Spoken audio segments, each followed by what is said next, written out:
Now that he's back from the South Pole, he wants to complain about his accommodations again.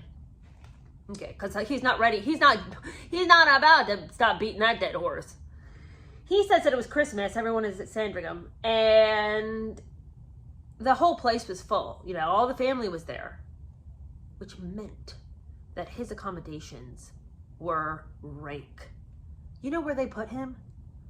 He says that he got a mini room in a narrow back corridor among the offices of the palace staff. He'd never even been to that part of the place. He didn't even know that place existed.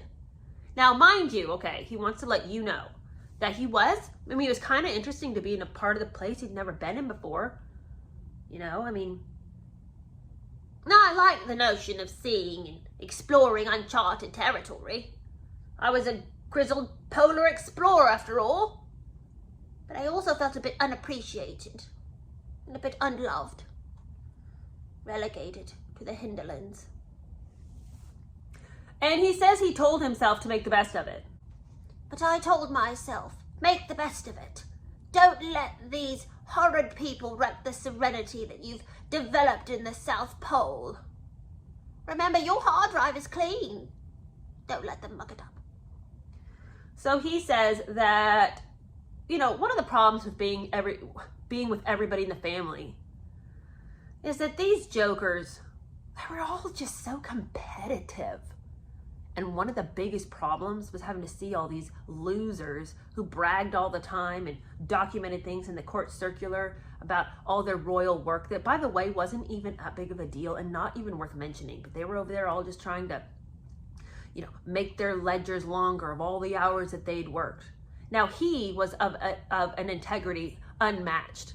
And he would never, you know, self-report stuff that he had done just to get a higher number of hours in the court circular.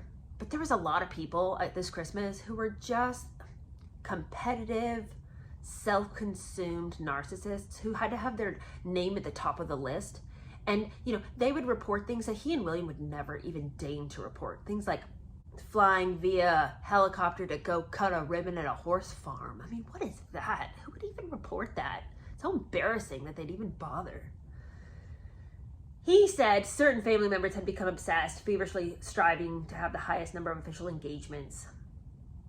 And, you know, the important thing for you to know is that, you know, he just wasn't that competitive.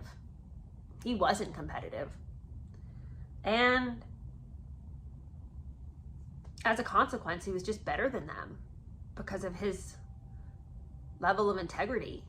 You know, not to get into that kind of petty tit for tat. You know, I mean, he knew his worth. He knew what he'd been up to. He didn't have to, you know, self-report a bunch of stupid stuff. But it's just hard being at Christmas with a bunch of people like this. You know, they just made life so difficult. You know, at one point he just had to excuse himself and go back to his room and suck down this tube of air that he'd gotten from the South Pole as a souvenir. You know, he would just go and back to his room and look at pictures on the iPad of him in the South Pole and, you know, just try to relive that. Try to just regain some of his sanity. I mean, it was a slog though, you know, because Christmas with those guys was just a nightmare. But good news, he gets to move out of the Badger set. Yay! So he got to move into Nottingham Cottage, aka Notcott.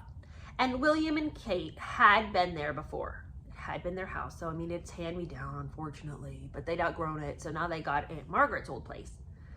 But it's right across the way. So they can, like, do stuff together.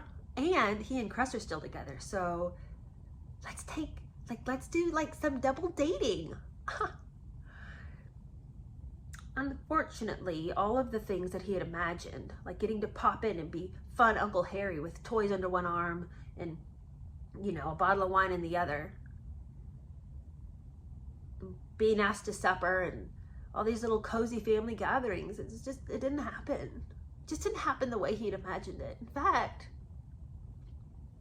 they were so consumed with their life and their baby and, you know, all the renovations, because there was constant renovations going on, constantly.